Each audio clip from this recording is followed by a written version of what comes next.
Yom Histori, une journée historique en hébreu, ce sont les mots du Premier ministre israélien commentant le tweet du président américain sur la normalisation des relations entre les Émirats et Israël. Un accord conclu ce jeudi entre les deux pays et qui fait partie du projet de paix pour le Moyen-Orient. Aujourd'hui, une nouvelle ère commence dans les relations entre Israël et le monde arabe.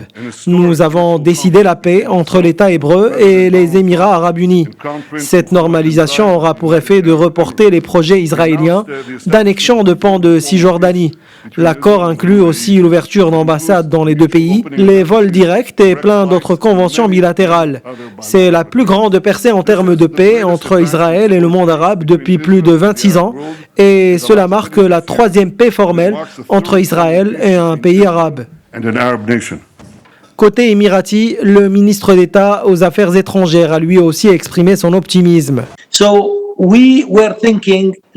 Nous avons pensé que l'accord de normalisation des relations avec Israël était une étape audacieuse qui permettra de parvenir à une solution à deux États pour le peuple palestinien et d'avoir vraiment quelque chose de tangible. L'idée est claire, Israël doit s'engager devant les États-Unis d'accepter de mettre fin à la poursuite de l'annexion de territoires palestiniens afin que nous puissions entamer une relation normale avec l'État hébreu.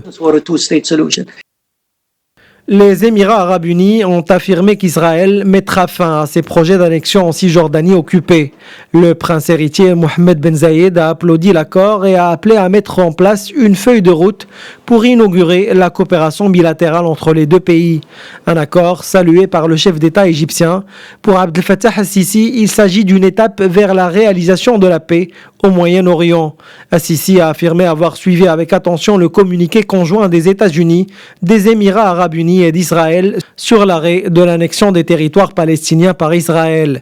La nouvelle a eu l'effet d'une onde de choc pour les Palestiniens. Mahmoud Abbas a convoqué une réunion d'urgence de la direction palestinienne. Le Hamas, lui, rejette et condamne cet accord qu'il considère comme une continuation du déni des droits du peuple palestinien.